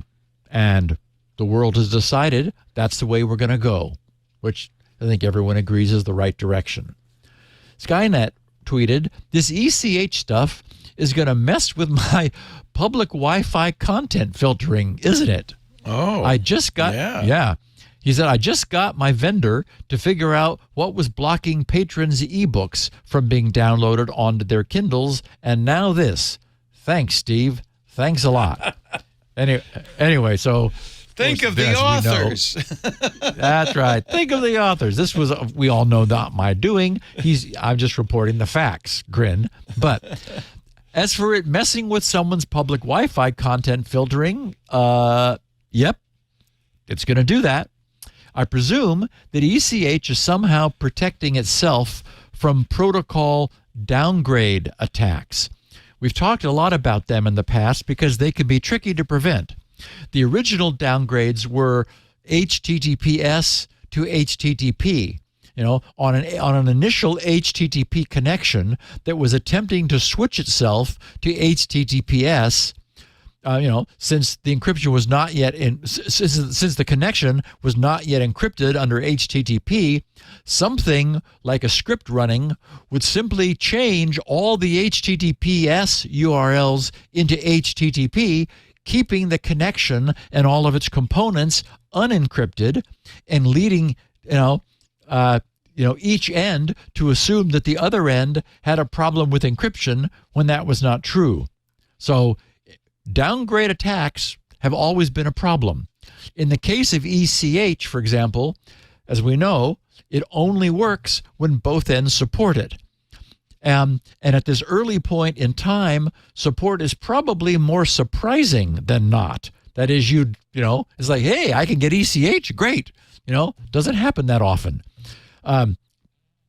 So if, for an example, an outgoing or incoming initial TLS handshake packet were to be tweaked to show that ECH was not supported by that packet when in fact it was, the other end would shrug and not be surprised. Meanwhile, the domain name would be exposed to anyone watching the traffic because it wouldn't have the advantage of encrypted client hello encryption. Hopefully, and I don't know, I did a little bit of poking around. I couldn't come up with an answer quickly. Hopefully, ECH's designers were aware of this problem and did come up with some means of preventing middlemen from removing ECH support on the fly from connections before ECH has a chance to get started. Otherwise, its attempted presence would just be a temporary inconvenience. Anyway, in the case of this, our listener, Skynet's public Wi-Fi, any ECH using clients would also be using DNS over HTTPS, and thus not his local access point's DNS. So unfortunately, filtering DNS wouldn't work either. I mean, it actually is going to present a problem to local Wi-Fi content filtering. That's true. For this next question, I anonymized it myself. He didn't ask me to, but I feel as though this person's tweet should be anonymous. He said, "Hey, Steve, You mentioned in a recent episode that the Linux kernel has fixed the epoch time issue in kernel build 5.10. I feel like that might have put too many people at ease. Not only are old devices still running out-of-date kernels, but modern stuff does too. As I've mentioned before, I work for Check Point, a company with firewalls protecting a massive portion of the internet. We serve millions of businesses, including all of the Fortune 500 companies, which account for decent chunks of the packets moving across the internet, all having to pass through one of our firewalls. After many years of fighting with R&D, Check Point finally upgraded its OS to move away from Linux kernel 2.6.18 to 3.10 as of 2020. This is the latest anyone can run, 3.10. Still, with the epoch code issues. I shudder at the thought that we still have customers running code that has passed end of life over a decade ago. Even if R&D begins working on a migration to kernel 5.10 today, it would take years to finish and decades to move everyone off the older releases. All of that on current, modern, state-of-the-art key infrastructure that the world relies on. I think people should still expect a huge mess at the end of epoch time. Thanks for the wonderful show. Looking forward to more episodes, to 999 and beyond, and not having to use Twitter anymore. Well, maybe someday soon. All the best. So anyway, that note speaks for itself, and I thought it was a valuable look inside the reality of the commercial use of Linux-based appliances. There really is an if it's not broken, let's not break it mentality. And really, after Check Point built a robust firewall architecture on top of an old OS kernel, if it's working, why change it? If it's primarily being used to boot one's own code, and important things like the OpenSSL library can be kept current, then why mess with the bootloader, which is essentially what Unix or Linux has become there. The problem is, though, the earlier Linux file system timestamps are all using the signed 32-bit time. So any reliance upon file times is going to go berserk in 2038. On the other hand, that's still 15 years off. So, we're going to be okay. I guess. And Leo, I think we'll still be driving, and we may both be driving new cars by then. Maybe, yeah. We'll probably be driving our last cars by then. 15 years from now, you and I don't know if we'll be driving, but we'll see. It's coming pretty quick. Hopefully. Hate to say it. So, and I hope my car is not running a Linux kernel pre 3.10. That's one thing for sure. Matt, tweeting as @Slater 450413 said, "Hey Steve, there's something that still bothers me about that recent Microsoft hack." He's talking about the capture of the key in the crash dump. Yeah. He said there were far too many coincidences where the attacker just happened to know various flaws. Okay, now so just to interject, Mac's referring to the fact that not only was the secret key resident in RAM and then captured by a system crash dump, but then there was a chain of no fewer than every single one of 5 flaws were required for that crash dump image to migrate itself all the way to where it was able to be reached by an attacker. So anyway, Matt continues saying, he continues writing, unlike regular flaws in a desktop OS, where you can continually poke at it with a debugger attached to the OS, most of the surface of a cloud instance being attacked also happens to be blind to outcome observation, like the modern version of blind SQL injection. Yet, pinpoint accuracy was achieved regardless of that multiple times. It's almost as if the attacker had source code to examine, sort of like the access and download that was achieved during the SolarWinds attack 2 years ago. He says, I don't like conspiracy theories, and I'm aware we will never know. But this seems far more likely that an attacker guessing their way through this much obscure and highly technical knowledge. I remember back on Security Now episode 800, there was a passing comment Microsoft made publicly that they do not rely on source code being kept secret as a security feature. But I wonder if this accidental visibility may now be coming home to roost. And it is a good point. As Matt says, we'll never know. But it was, if nothing more, a surprisingly glaring sequence of successive failures, all required in sequence, that brought that key into the hands of someone who then also knew what to do about it. My memory is not complete, but it seemed like it wasn't necessarily triggered by the bad guy. In other words, there was a key, it was in RAM. Due to a flaw in Microsoft, it was saved as a dump. But the bad guy didn't trigger that. Then there were further mistakes were made, kind of things, where it went from the private network to the public network. Multiple stages where they had code in place that was supposed to scrub their crash dumps for keys. But it didn't work. And so in every work. case, Microsoft had to fix stuff, but I don't think this was triggered by the bad guy. I think it was a crime of opportunity where that dump kind of got its way into the public. And then the bad guys know, one thing they do know, you look at crash dumps for private keys, and that's when he found it. I think you're making a very good point. Yeah. It was really just bad coding on Microsoft's part. It didn't need to be very bad discovered by anybody. It just happened. Brings bad karma, a whole new meaning to bad karma. Yeah. I do have one piece of errata, and then we're going to take our last break and then begin to talk about the top 10 cybersecurity misconfigurations. Oh, I can't wait. Last week, that's a great subject. It is. I can't Last week, I misnumbered the shortcut of the week, 842 instead of 942. Oh! So, technically, that would have made it a shortcut of the week from about 2 years ago, which was not what I intended. Elaine, who transcribed the podcast, of course, and several of our listeners picked up on my mistake. That shortcut, just to remind everyone, was to the very nice YouTube video explaining how to set up SyncThing.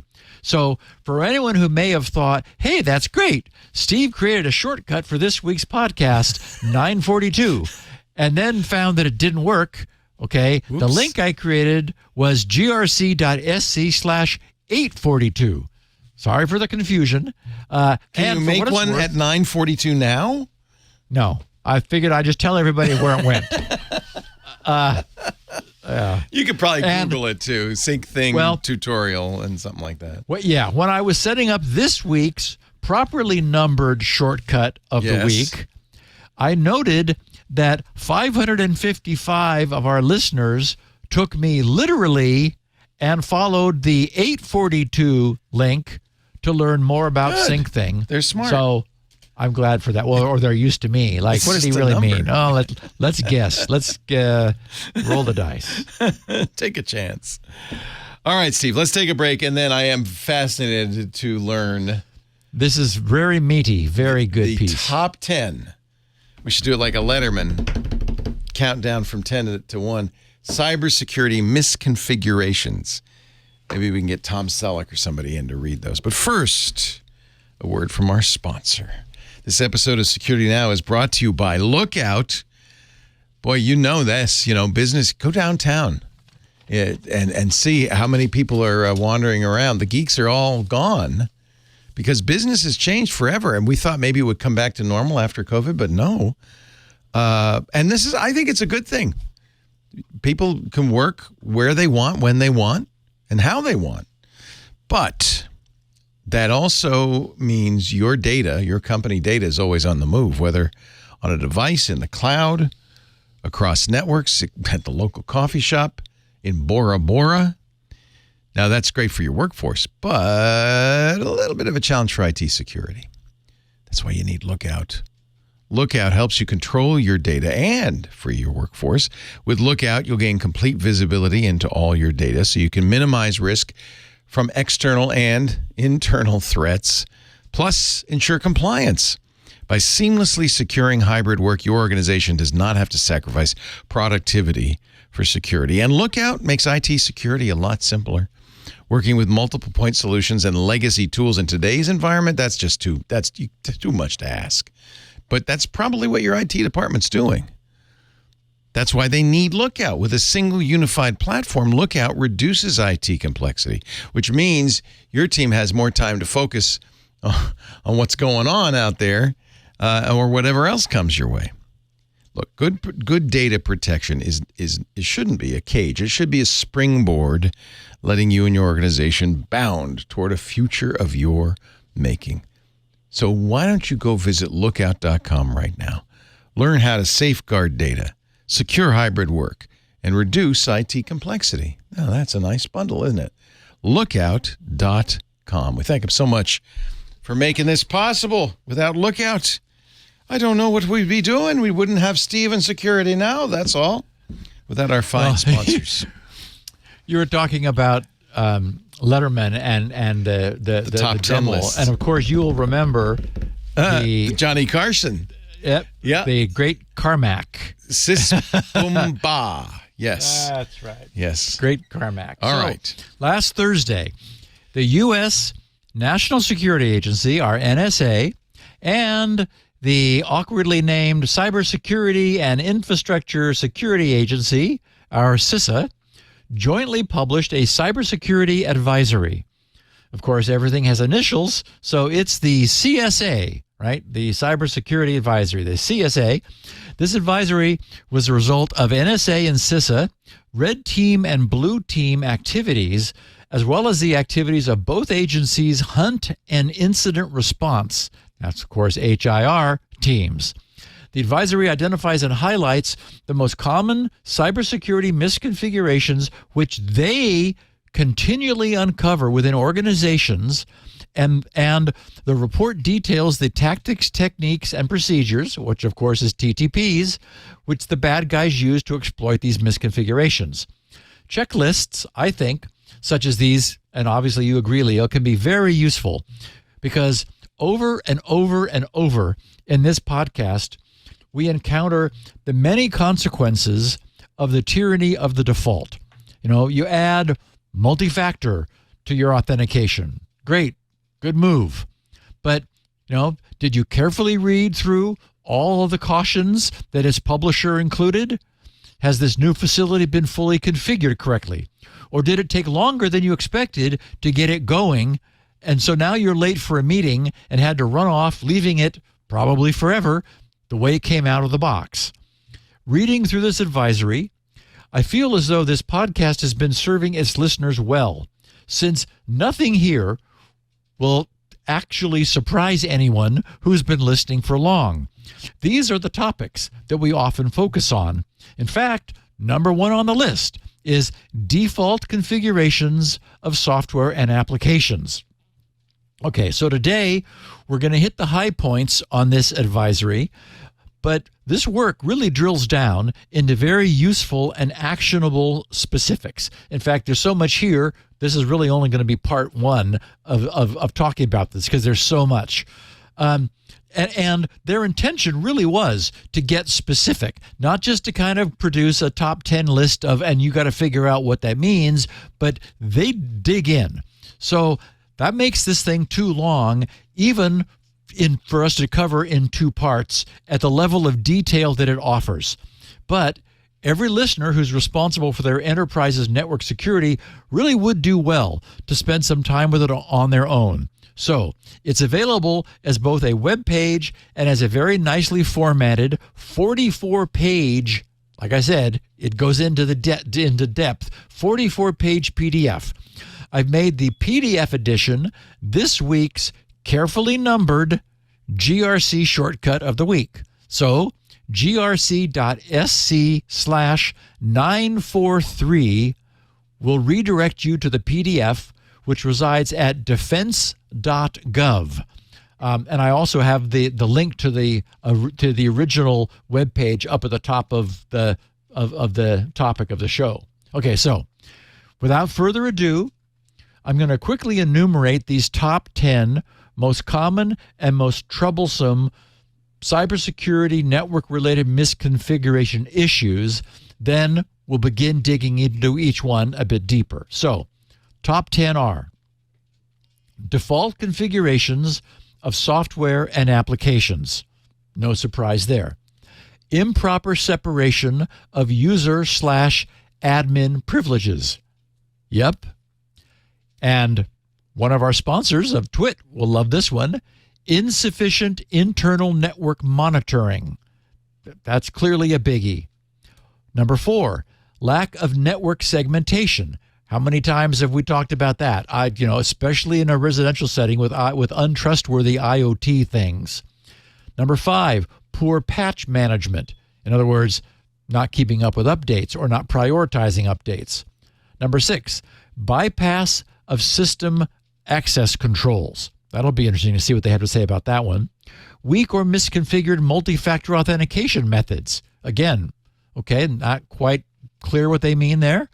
Insufficient access control lists on network shares and services. Okay, now there we're talking about it works for everyone if we don't make the ACLs too tight.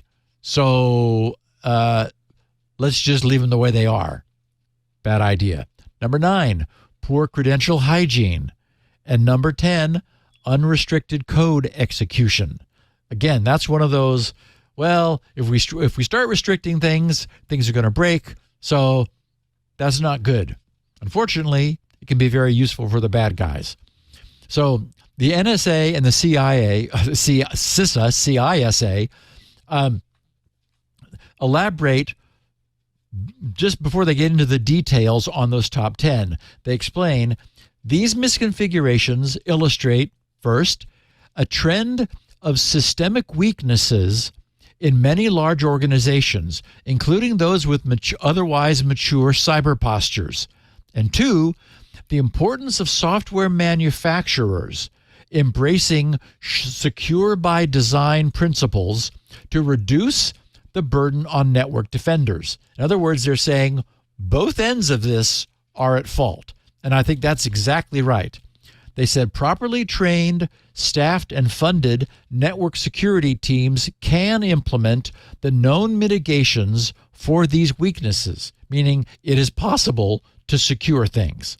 And secondly, software manufacturers must reduce the prevalence of these misconfigurations, thus strengthening the security posture for all customers by incorporating secure by design and default principles and tactics into their software development practices.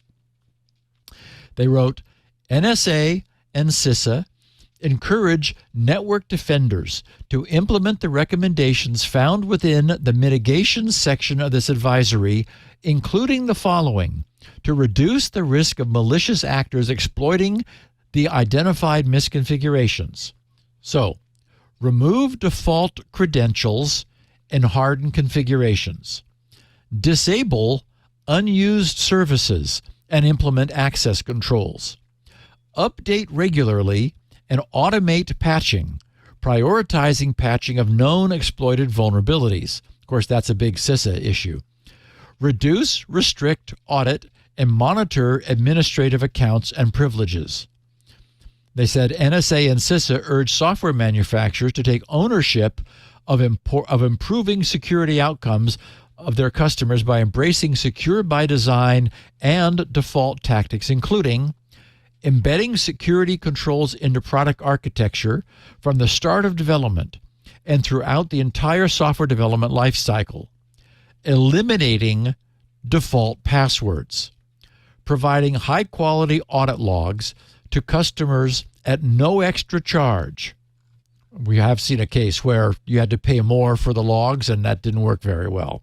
And finally, mandating multi-factor authentication. That is, the software manufacturers should be mandating multi-factor authentication. They said ideally phishing resistant for privileged users and making MFA a default rather than an opt-in feature. In other words, both parties is what we're seeing here right off the bat. The software manufacturer and the software user have responsibilities.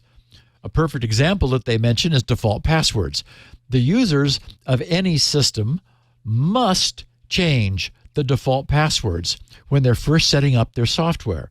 But the creators of that software should also absolutely come up with some way to avoid ever having a default password in the first place.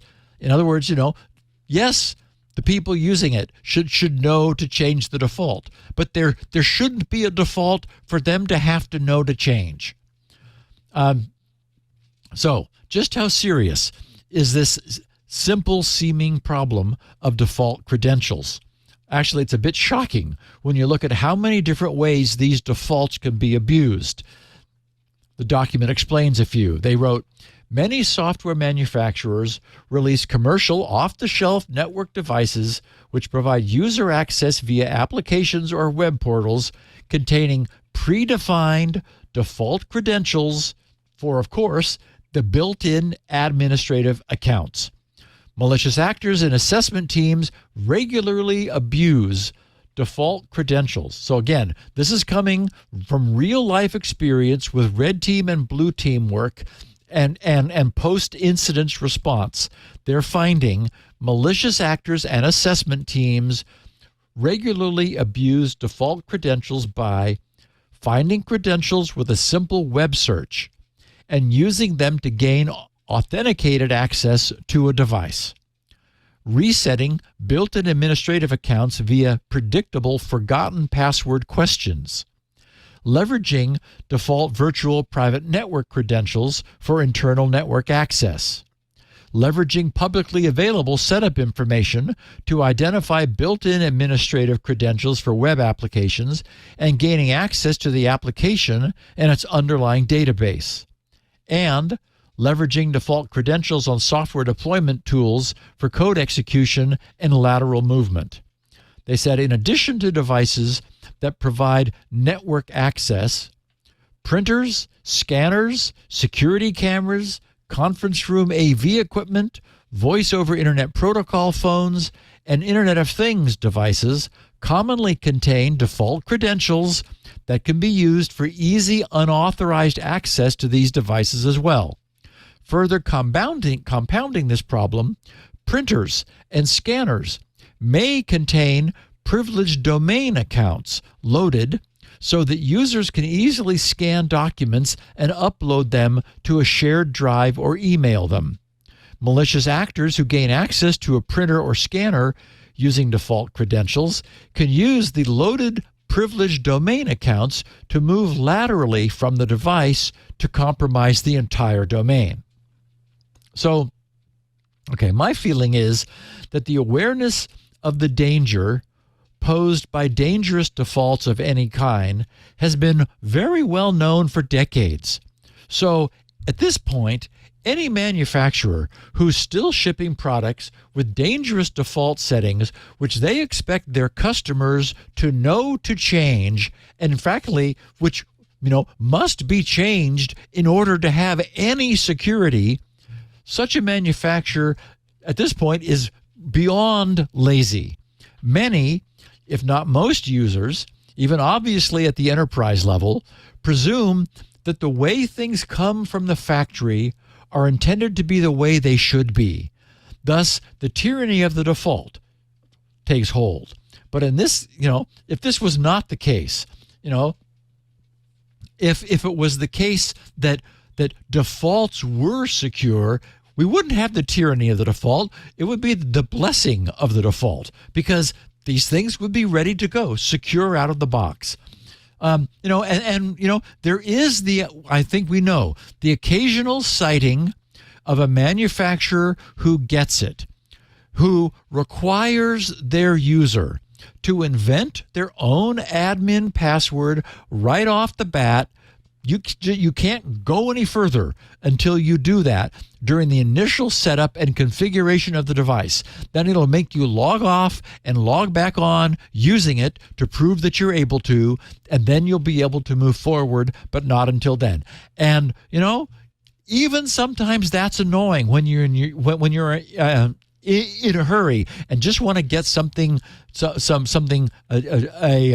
test setup up and going and running, but you run across a device whose design was done correctly. They've got no defaults, so they're inherently far more secure. But again, even today, even though we know how to do that, everyone knows how to do that, these sightings are still the exception rather than the rule. So the responsibility is still resting upon the rest of us, those users who use these things. The document notes also some interesting specifics. They said certain services may have overly permissive access controls or vulnerable configurations by default. Additionally, even if the providers do not enable these services by default, malicious actors can easily abuse these services if users or administrators enable them, or I would argue leave them enabled. Again, not secure by default. Assessment teams regularly find the following: insecure Active Directory certificate services, insecure legacy protocols and services, insecure server message block, SMB service.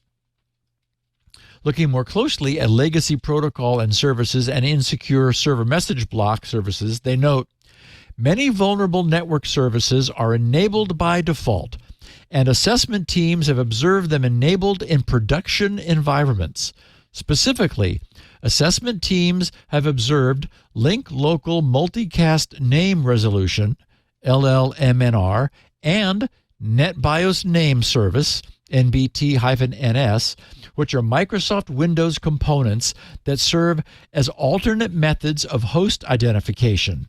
If these services are enabled in a network, actors can use spoofing, poisoning, and relay techniques to obtain domain hashes, system access, and potential administrative system sessions. Malicious actors frequently exploit these protocols to compromise entire Windows environments. This is what's happening during that dwell time after someone gets in while they're busy, digging deeper into the network. They said malicious actors can spoof an authoritative source for name resolution on a target network by responding to passing traffic, effectively poisoning the service so that target computers will communicate with an actor-controlled system instead of the intended one. If the requested system requires authentication, the target computer will send the user's username and hash to the actor-controlled system. The actors then collect the hash and crack it offline to obtain the plain text password. Server message block service is a Windows component primarily for file sharing. Its default condition, including in the latest version of Windows, does not require signing network messages to ensure authenticity and integrity. We've touched on this not that long ago in the podcast. They said if SMB servers do not enforce SMB signing, which again is not required by default because, oh my God, oh heavens, it might break something. We'd have to go find out and then fix it. They said malicious actors can combine a lack of SMB signing with the name resolution poisoning issues above to gain access to remote systems without needing to capture and crack any hashes at all. So, as I'm reading that, another thing occurs to me. There's an aspect of asymmetrical warfare that applies here. These systems have grown to be insanely complex over time, and they're dragging along a growing encrustation of legacy protocol crap so that nothing from the past ever breaks and everything that someone might have continues to work. Even though if no one has anything, if they plug it in, it needs to work. And this is true, even if the organization themselves doesn't have any of that stuff. It's all still there because it was on by default to make sure everything just works out of the box. But it is also horribly insecure. So the beleaguered IT professional who just wants things to work doesn't mess with those things. Again, assuming that if it came that way, it's supposed to be on. Sure, he or she also wants them to be secure, but first they have to work. But the bad guys have an entirely different agenda, and I understand that this is obvious, but I think it's still critically important. The bad guys are living off of this debris, off of all of this, what if maybe we'll need this someday legacy stuff? They've learned and know the ins and outs of how to abuse these retired or retiring systems that persist. And this is the asymmetric aspect. As we know, security is all about the weakest link. So it literally does no good to have super security on the latest spiffy new network layers if the ancient networking protocols are still left lying around active and enabled. The enterprise may not be using them, but that doesn't mean the bad guys will not be abusing them. Okay, so we're at page 18 in the show notes, which is that usually means we're out of time. And as I look at the clock, we're also at 2 hours. But there is still so much really good meat here to discuss. Segmentation of user and admin privileges, lack of network monitoring and lack of network segmentation, poor patch management, bypassing of access controls, weak or misconfigured multi-factor authentication, and more. So, next week, I plan to continue digging into some of the remaining high points of this very important document. So, Stay tuned. It's fascinating. And at some point, the CISA people wrote us and said they wanted to get on the show. We should talk about, maybe they wanted to talk about this. I don't know. We could ask them about it. That's a good point. Yeah. We will do a show with some CISA guys. I think it's a good idea. Yeah. But really, all we need is one guy right here. This guy, Steve Gibson, CEO and boss at GRC.com. That's the Gibson Research Corporation, which is the source, the one and only place where you can get SpinRite, the world's finest mass storage, maintenance, and recovery utility. Currently 6.0, 6.1 soon, we think. I'm back to it now. Any minute now. ValidDrive is done. And we were already in just like in the cleanup phase where it's like, well, this log entry seems a little confusing kind of thing. So, it's done. It's running. We just have to, and actually ValidDrive's Windows component, it is a Windows thing. I started with the Windows SpinRite app and mutated it into that. And then all of the technology that I ended up adding now goes back over to the SpinRite side. So a lot of this work does help. It was helping SpinRite from the start. A good coder reuses code. We know that. Yep. And Steve is a very good coder. So SpinRite, the good news is if you get 6 now, you'll get 6.1 the minute it's available. So for free. So it's just kind of part of the deal. He also has lots of free stuff. ValidDrive is just the latest. GRC.com. You can leave him some feedback there at grc.com/feedback. Of course, the GRC forums are a great place to have a conversation with other Steve fans. He's also on Twitter. He isn't exactly, but I see a lot of Twitter stuff in the show today. So maybe you're still following DMs on Twitter. Is that? I'm still there. Yeah. Okay. At SGGRC on X.com. He has the podcast on his website, grc.com. 2 unique versions, in fact. He has the main version, the 64 kilobit audio version, but he also has a 16 kilobit audio version. What's that? What is that? 1/5 the size. something, 1/4 the size. So 1/4, yeah. 1/4 the size. So that's for bandwidth impaired. There's also a text version, transcripts written by Elaine Ferris, our transcriptionist. She's very good. That's probably the smallest of them all. All of that at grc.com. You can come to our site, twit.tv/SN for the 64 kilobit audio, but also for video. We offer that. You can download it from the site. You can subscribe in your favorite podcast player. There's also a YouTube channel with a video dedicated to security now. We invite you to do all of that. If you want to watch us do it live, like get the very freshest version, still steaming hot, you can watch us do this every Tuesday right after Mac Break Weekly. Right, I'm just going to say 2 p.m. Pacific, 5 p.m. Eastern, 2100 UTC. If you want to catch that live at live.twit.tv. There's audio and video. Now, if you're watching live, do join us in our Club Twit Discord. There's a lot of reasons to join Club Twit. Ad-free versions of all of our shows, special shows we don't put out in public, like the interview Ant did with John Scalzi last week, science fiction author extraordinaire, and the Discord, which is a great place to hang, to chat about the shows and about anything else you're interested in. That's just $7 a month, and I think it really, it's a real value for dollar. We really try hard to make it worth your money, and you'll get the nice feeling of knowing you're helping keeping us on the air, because advertising sales is dwindling rapidly for podcasts in general, and we're not immune, but we've got a great audience. That should keep it going for a long time. twit.tv/club twit for more information. Steve, have a wonderful week, and I will see you next week right here on Security Now. Will do for 9:44 next week. Bye. Hey, we should talk Linux. It's the operating system that runs the internet, but your game consoles, cell phones, and maybe even the machine on your desk. But you already knew all that. What you may not know is that Twit now has a show dedicated to it, the Untitled Linux Show. Whether you're a Linux pro, a burgeoning sysadmin, or just curious what the big deal is, you should join us on the Club Twit Discord every Saturday afternoon for news, analysis, and tips to sharpen your Linux skills. And then make sure you subscribe to the Club Twit exclusive Untitled Linux Show. Wait, you're not a Club Twit member yet? Well, go to twit.tv/clubtwit and sign up.